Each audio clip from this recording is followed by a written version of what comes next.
This is Pod Strangely Warmed, a place where we tell the good Methodist story, where we have conversations that invite followers of Jesus to seek after that loving, just, and free world that God imagines for us all, and have a little fun along the way. Hi, welcome back to Pod Strangely Warmed. I'm Daniel Hawkins, your host, and today we wrap up the series on the podcast in which we get to know leadership that will guide us in fulfilling the 5 missional priorities of the annual conference. And we have saved the best for last. Championing children and youth is our topic of conversation today, and we're incredibly thankful that Christine Peirce is here. If you've been on the podcast before, and we're thankful that you came back. It wasn't a traumatic or terrorizing experience the first time, and so you're back. Christine, give us your official job title with the Horizon Conference. Director of Children and Youth Empowerment. Very good. That's awesome. That last word is critically important. It is. Yeah. Empowerment and advocacy, I think, are the 2 biggest pieces of the job. Very good. And we're joined today by Reverend Emma Williams. Emma, thank you so much for coming on the podcast. This is your first time. It is, yeah. But you are kicking off University Park's presence on the podcast. We're scheduled to have Joe Stovall on next week, and so you can just tell him you beat him here, and you know. I will. I'll let him know. Yeah, that's what you should do with your boss, right? Yeah, that sounds good. Just hold it over his head, Yeah. and create a real antagonistic atmosphere, so that when he comes in next week, he's coming in. I'm learning a lot. In hot. Thank you. Right? Yeah, absolutely. Uh-huh. Emma, share with us a little bit about why you're here with us and why Christine said, I got to have Emma on the podcast. Sure. When we talk about championing children well, and thank youth. you for inviting me. I'm Emma Williams. I am a deacon. I serve at University Park as the executive pastor, and I'm also the chair of the Championing Children and Youth Committee. And so Christine invited me on to learn more, I think, about what's going on, and also to be able to share my experience in working with children and youth from across both conferences, Central and North Texas, and how that is going to continue into this new Horizon Texas ethos. So I'm excited to be here. Thanks. Absolutely. Thank you for being here. We're going to spend some time over the course of the podcast hearing about what God has in store and what God is doing kind of as we wrap up our work in the legacy conferences before January. But as we begin, I'd love to help our audience get to know you guys a little better. Emma, we were talking ahead of time, comparing notes on our doodles, right? The golden Yes. doodle and the Bernard doodle. That's right. When you're not at University Park giving Joe a hard time and managing lots of the amazing work that's happening there. What are you doing when you're not at church? So I am married to Alex Williams, who is a pastor as well. We are a 2-pastor family, and so you can pray for our 3 kids, or maybe for us to see how that really works itself out. We have a 7-year-old, a 5-year-old, and a 3-year-old. So we're very busy. Yeah. And so a lot of our life is family life stuff, and we really like it. It's just a season where we get to be, going to practices and getting to know kids' friends. It's really hard to make adult friends, and now I get to make friends through my kids, which is really the secret of being an adult sometimes. And so, that's kind of where our life is circling around right now, is just 2 churches, 3 kids, and just trying to see the beauty of the chaos, I think. Yeah. I'm glad you got to the word chaos, because that was the word that was spinning in my head right now. We're just doing one church and 3 kids, and all, and that it's plenty. It is, yeah. For the clergy couples who are connected to the podcast, do you have any pro tips for surviving this season of young childhood stuff that's worked for y'all? Just find the people that in your church that really love your kids, which is probably a lot of them, but the people that love your kids and want to spend time with them, and think of that as a gift for your kids, and not just that you're burdening somebody, but that you're creating a village for them. And so that helps them feel like the church is the place where they're loved and they're safe. And even if mom and dad are busy, they have people that they can trust, and that they can have fun with. Yeah. And so I think that's like, lean on the village of people who really want to help you in your community. Yeah. It's one of the great gifts of the church. That's right. Amen. Christine, I know you are in the midst of kind of creating this new thing while also kind of helping three different legacy conferences kind of wrap up their children and youth stuff while coming together. And you've got a family of your own. So chaos may feel familiar to you. I don't know. Tell us a little bit about what life looks like outside of officially being at the conference office. So we live on 5 acres, which is kind of like a hobby farm now. We have about 40 chickens. We don't actually know how many we have because they run off. And I made a very, very, very nice coop for them, and they decided that they would like to live in the trees. Okay. So they come home sometimes. We find their eggs often, but not all of the eggs, because we also have 2 outside dogs that protect the property. And those dogs have been slowly growing in size in the last few months. So we know the eggs are happening. We just don't know where.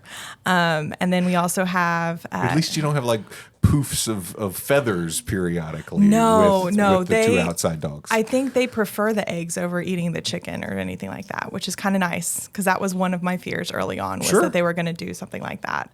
I have 2 kids that are 9 and 11, and they are Spitfires.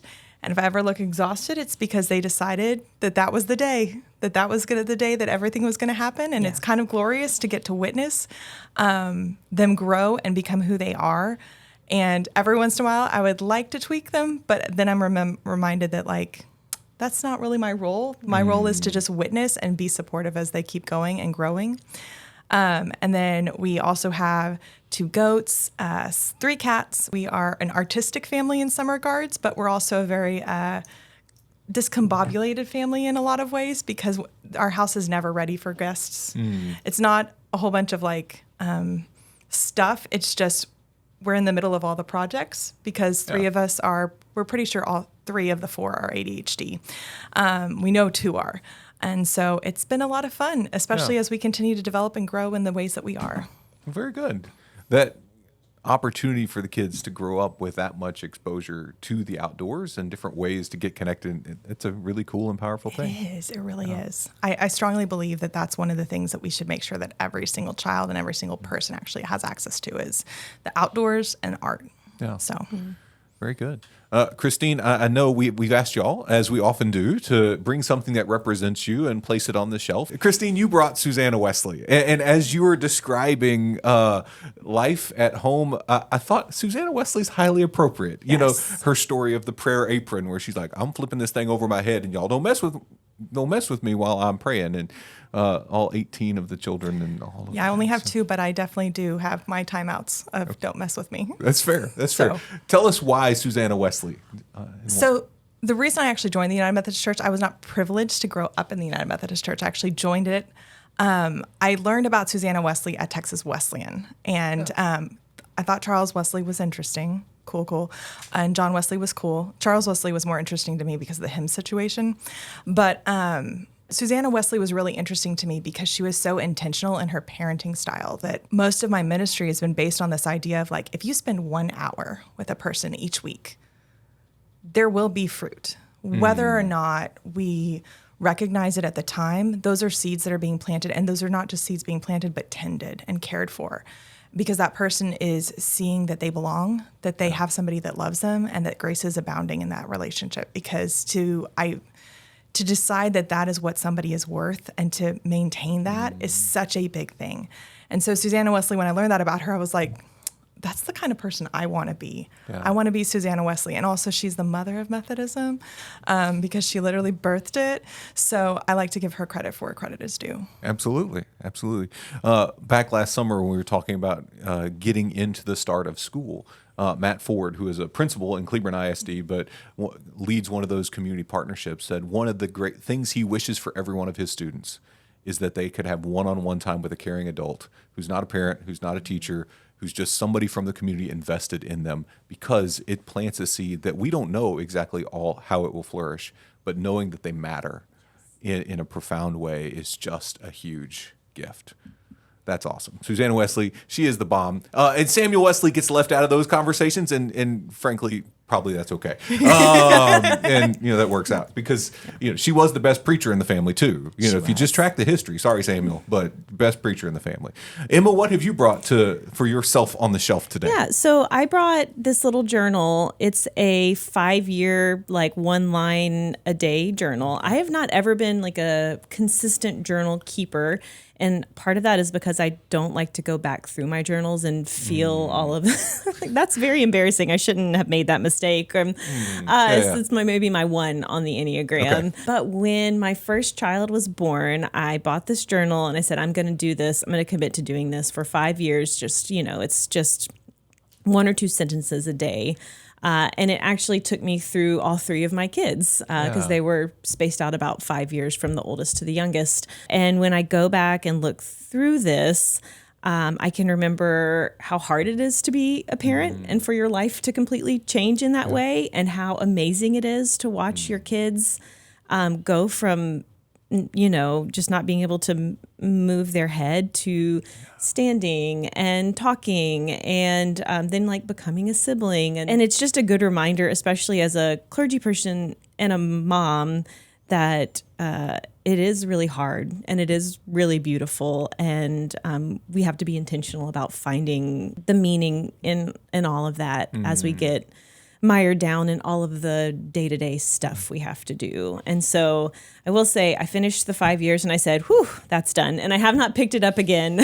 But my youngest is 3 now, so I'm starting to see a little bit of a light in the tunnel. And so I might do it again. But it's just this reminder to me that like every day is different, and the hard stuff and the good stuff happen at the same time. Yeah, the beauty and the hard sit side by side. That's right. And God is present in both. Exactly. And through both. That is so good. Yeah. I do have to say, as an Enneagram 3, it is only the one, I think, that could make the commitment to, I'm going to write down 1 line a day for 5 years and actually see it through. I am impressed. And the fact that as a preacher, it's limited to 1 line. We're wordy people, right? And how do you get 1 or 2 sentences? It's not my best handwriting in there. Okay. It's squeezed in, but yeah. Well, good. That's awesome. Mm-hmm. And I think that's a powerful reminder, especially as we consider championing children and youth in our churches, across the conference. That work is beautiful and hard and sometimes a little chaotic and messy.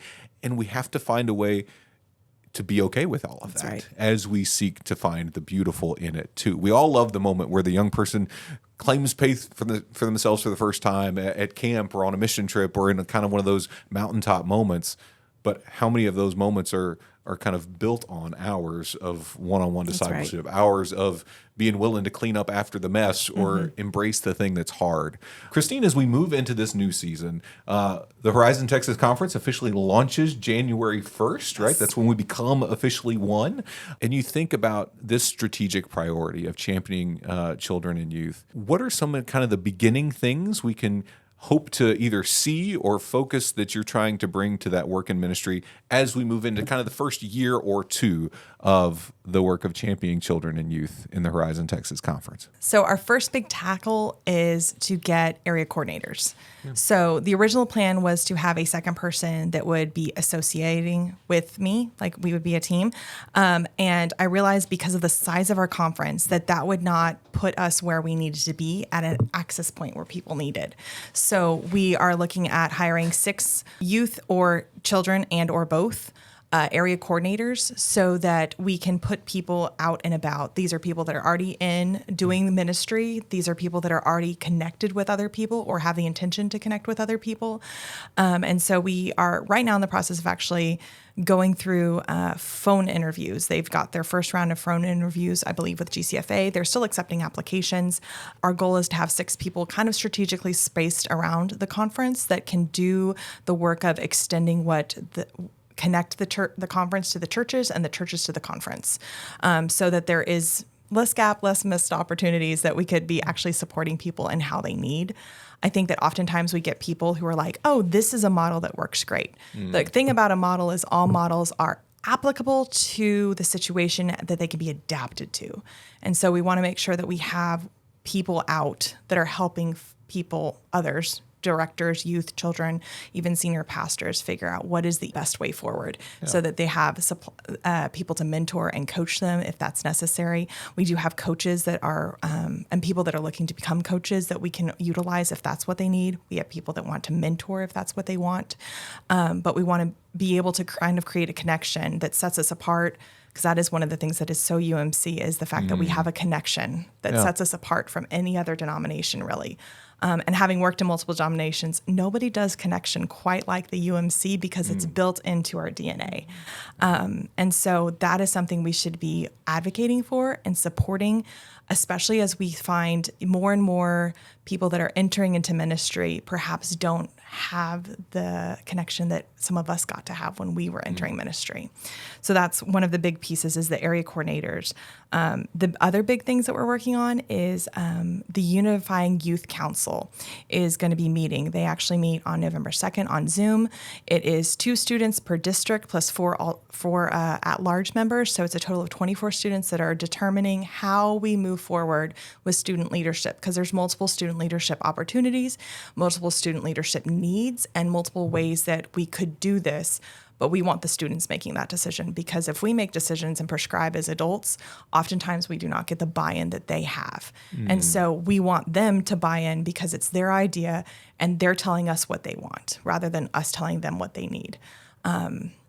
It's also just respectful. Like, their generation is often not given the credit it deserves for what it does, because their generation is a mobilizing generation. Their generation is the Greta Thunbergs. Their generation are the people that were honestly behind a lot of the protest movements that we see that are healthy, because they're showing up and doing what needs to be done. And so we should listen to them and perhaps learn from them. They are the civil rights advocates of our time. I would love to say that it's millennials, but millennials were sitting at home for most of those things. So we're going to let them kind of determine what that looks like. We will ask them that these are the things that we need to be able to accomplish. How do we get there? What do you think is the best options? Especially with how big the space is, we want them to weigh in on what does it look like for us to gather. What does gathering for y'all look like? We know that Zoom is not going to be the solution for everything, but how often do you think it is necessary to gather in person? What is the best way to gather then? Is it better to do a summer week and do everything in a summer, 1 week? Or is it better to do 2 different retreats in the school year? What works for them? So that's one of the big things that they're doing. We're also working with the camping committee, which was formed to kind of put forward, like, how much money should we be giving as a conference through apportionments to camps? And so we're going to be working with them. One of the things that we recognize with our camps is that there's only 10 to 15% of our churches use the camps. And there's a whole nother chunk of churches that could be using the camp. So what is standing in the way? Is it commute? Is it finances? What is it? And how can we help them get there? Because we all recognize the value of having a little bit of time outside, even if it's just 1 week or just a 3-day camp. But that value of being able to separate yourself from your home, it's a vacation, but it's also retreat. It is that time to it becomes a Sabbath, whether or not it's intended to be a Sabbath. And so giving those opportunities to children and to youth and to young adults and to adults is actually really important, in my opinion, for our betterment, for our health, just as a human, but also for our connection with God. In order to take moments to breathe, God most often works when we get outside of our standard rhythms. And it's not that I don't think God's any different in those places and spaces than God is in the midst of our everyday rhythms, but we are different. We show up differently to the moment at camp. We show up differently to the moment on a mission trip or on a retreat, or we've got the Iona Rock that Melissa brought when she came and just left, right, as a reminder of the importance of those kind of spaces away. Imo, as somebody who's on the committee, chairing the committee to help make some of this happen, and you hear about this, I'm sure this is not the first you've heard of this. What jumps out to you that brings joy to your heart as somebody who has worked to champion children and youth over the course of your history in ministry, both in your current context and in previous ones? What kind of gives you encouragement for the days and weeks that are coming ahead? Well, I mean, part of it is that I just know the caliber of especially student leader that exists in our area. And I am excited to see them really get their hands on what is to come. I think they've had wonderful training and they're ready to take this on as faithful work, that they're listening to God and seeing how God is moving us forward. Two, when I work with children and youth workers, I mean, they have this particular way of being that is different from other people in ministry in that they don't hoard their good ideas and they don't cover up the things that have failed. When they get together, they say, this went really well, and I want to share that with you so that you can do this program too, or you can offer this retreat. Or they say, I did this and it bombed. It was really bad. So if you do this, don't make these mistakes. And so these particular group of leaders have a way to teach us about what it means to be in ministry together and to, truly collaborate and learn from each other and be vulnerable with each other in a way that lifts all boats. And I think that with those leaders, our children's and youth leaders from across the conference now, and the students that we have and the young people, the children that are coming up in that are going to be in a place where they know what it is to have agency. And they, I know y'all just finished the Time for Children and Youth Retreat. And part of the ethos of that is that God is speaking to children and youth. And sometimes they listen even better than we do. So when we sort of take them and say, I think God is telling you this, or read this in the Bible, this means this, we're really cutting off not only sort of God speaking to them, but them speaking that truth into us. And so being able to expand that that way of being and that way of ministry, I think will not only help our children and youth, but also the entire conference as we sort of learn how to be something different. Yeah. Well, and I love that invitation to the spirit is what we're talking about, right? The spirit of this. But it's built on the recognition that contextually the implementation may look different, right? That's right. It's going to look different in Amarillo and in Lubbock and in Abilene than it is in University Park or Highland Park or somewhere in the mid-cities or down at just north of Austin. I mean, it's going to look different. Every one of our contexts is different. Every one of our communities is different.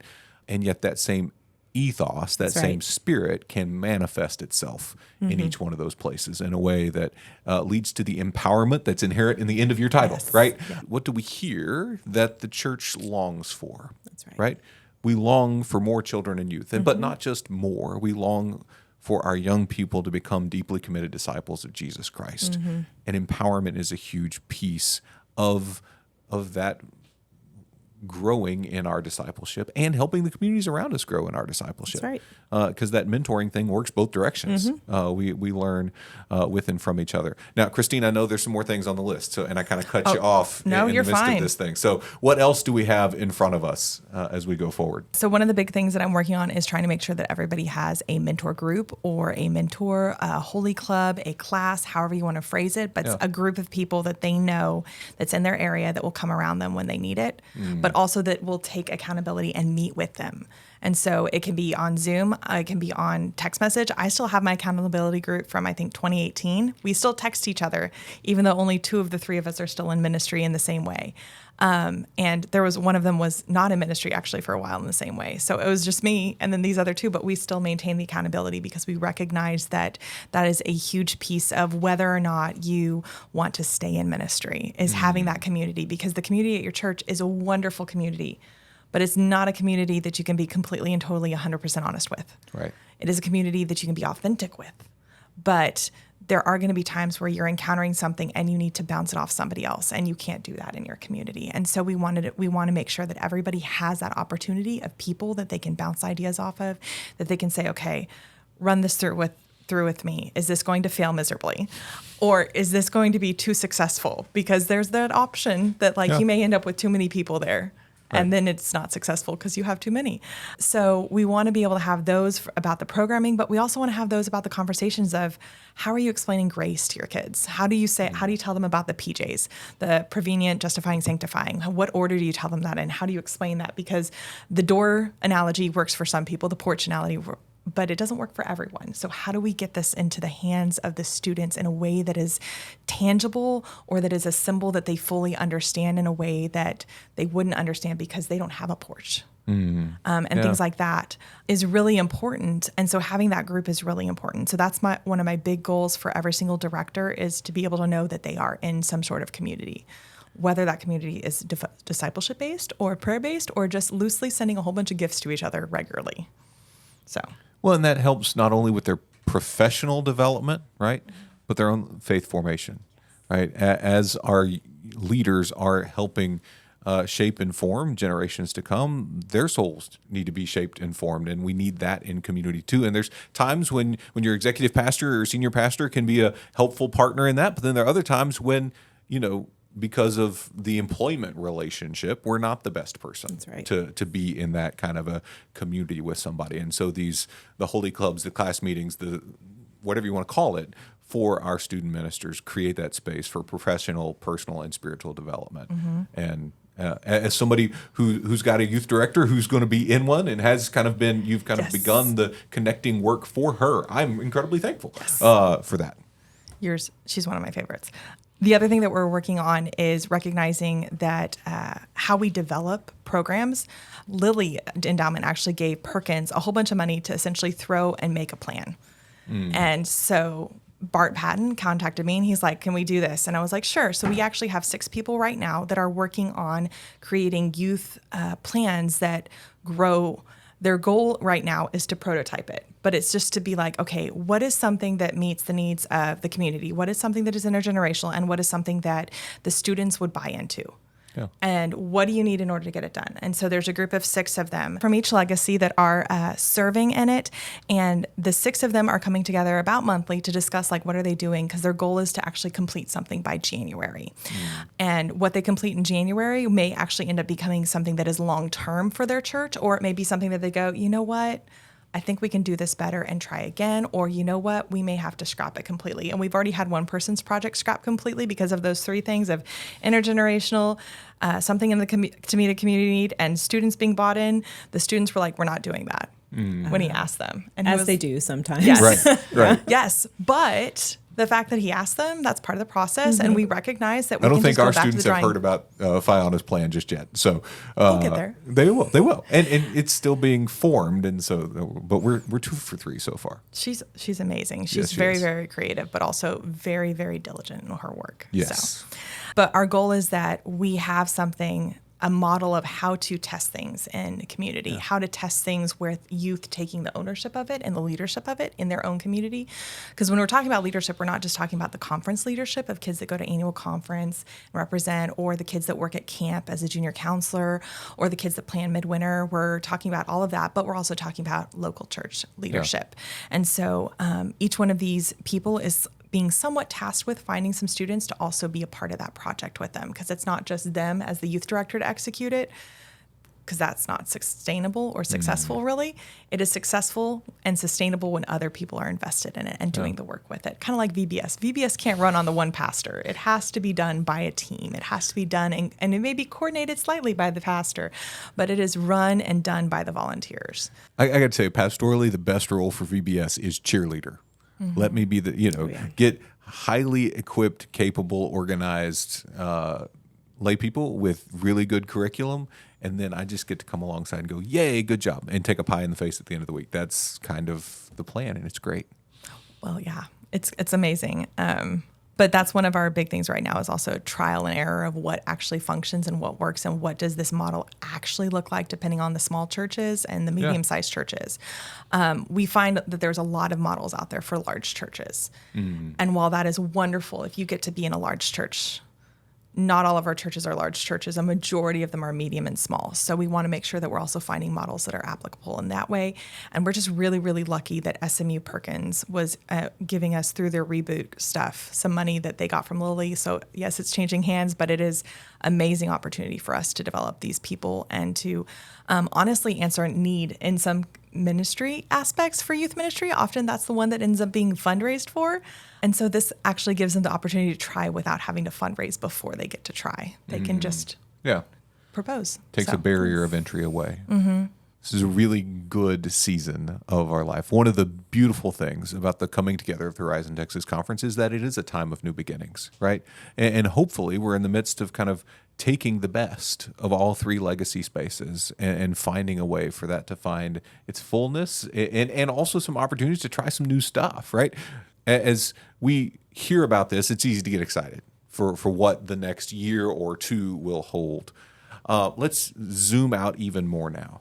Okay, and let's look toward the horizon, pun intended, and say 5 years from now, 10 years from now, when these high school students are pushing 30, right? So I guess 10 years from now, right?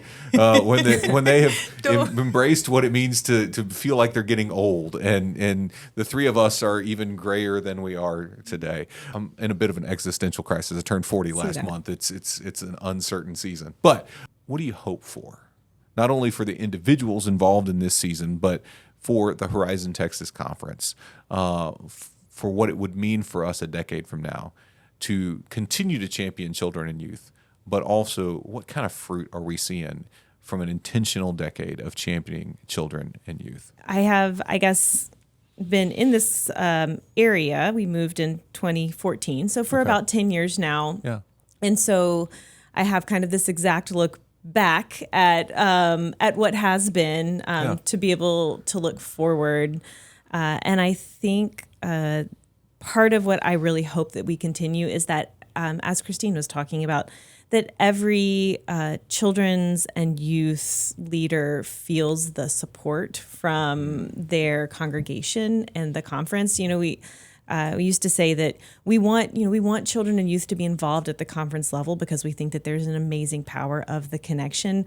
But the only way that we sort of get children and youth to come to things is that someone has a relationship with them, because we can't have a relationship with every child and youth that's in our area. Right. There's too many, it's too far away. So what we can do is really powerfully and intentionally support the people who work with them. And so I hope that that's something that continues to build, so that when youth and children's people come together at Perkins School for Youth Ministry or a Time for Children retreat, that they're going to say, I am so lucky and blessed to be in ministry with these kids and in this place. Yeah. And we move away from, feeling siloed, feeling unsupported, feeling unappreciated, and that they can say, this is a place that values my ministry, and a place that lifts up children and youth, not just in name or in visibility, but actually in the actions that we're taking. And so I see us coming that far, and I hope that we can continue down that road of just really being a place that puts our feet to the ground on that, Yeah. Very good. Connectionalism, empowerment, and breaking beyond those silos. That's right. Amen. Christine, what do you hope for 5 years from now, 10 years from now? I'll tackle the 10 years from now, because that will impact both my kids, because they'll be in college. 10 years from now, I hope that a majority of our youth directors are averaging 7 years, so that they've been able to see their babies all the way to when they move, whether it be children's directors seeing the babies move to 6th grade, 7th grade, or the youth directors seeing their babies graduate. Yeah. That's a really high ask in a culture that often forgets the value of a youth director or a children's director. But it's one of our goals. One of my goals is 7 years as being the average, which I don't know if we are over 2 years right now. So it's a big stretch. Yeah. The other thing that I would really, really like to see is us developing, just like the way that we do for our district events, that where they train people in what it is to be a Board of Trustees member, or to be on the Finance Committee, or to be on the SPR. I would like for the students to know about that before they're leaving school, before they're leaving high school, so that they are aware of the opportunities that their leadership can be involved in at the local level. Because oftentimes when you go off, you're leaving your security net, but knowing how something works and knowing what your gifts and graces are and what your interests are, you might be able to plug into a church, and then you may be able to serve in that church. And it's not that they can't do that at a Wesley Foundation. Sure. But not all of our students are going to college. So I want them to have a skill that they can take if they're in the Wesley or they're not. I want them to be able to go out and be a part of the church in a way that they feel like that they're giving back. Especially because oftentimes, and it's usually around October, November, we hear the stewardship campaign of like, you are to give to the church. And sometimes when you're a young college student or a young adult, you don't have the funds to give to the church in the way you're being asked, but recognizing that you giving to the church in this volunteer way is also a valid way. While you develop who you are, while you develop your finances, while you develop to be able to give to the degree that you would like to give to. So that there is this understanding that it's not a one and all is done. It is a multifaceted piece of what leadership looks like. Because leadership isn't just, I gave the most money to the church. Leadership is, I volunteered for VBS in the music room because, I actually do not like the music room at VBS. It's loud and obnoxious and crazy. But somebody has to have that gift. And I think those people are the saints of VBS, for the record. They are my favorite people, but they are also the room that I want to go. You were find describing else. college for me. Those songs are still stuck in my head. The VBS music room? The VBS, yeah. Oh, You yeah. probably know some good scripture from that, Oh, yeah. though. Yeah. We're on a hero quest, powered by faith. It's still there. Cokesbury, circa 2003.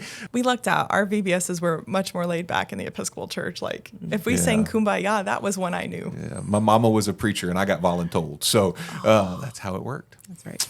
But I do understand that. My mom decided to do youth ministry for a very short bit. okay, yeah.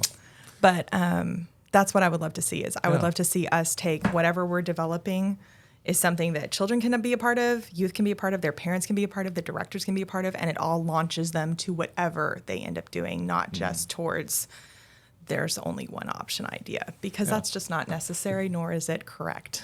Amen. So.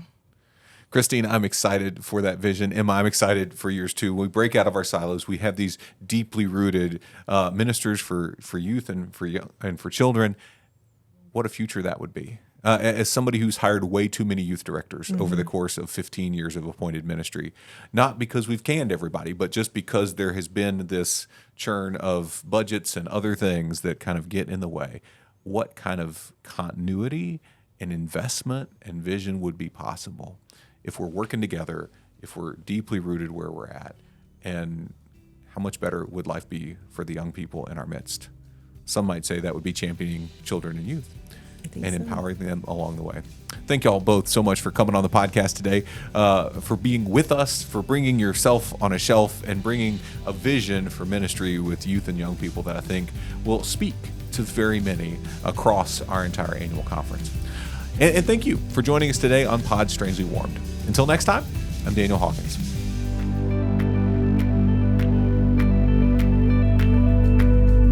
This has been Pod Strangely Warmed. If you enjoyed our conversation today, know that you can find us anywhere you find podcasts. On Spotify, Apple Podcast, YouTube, any and all the places, we are there. So if you want to continue the good United Methodist conversation that you've been a part of today, find us, like us, rate us, review us, and share with a friend so that the good news that is happening right here in our own midst can amplify even more. Dustin likes to call it Self on a Shelf. Oh, that's a great name. It's a I great love name, it. isn't It's so right? good. It's so good. So good. Isn't it right? No? Okay.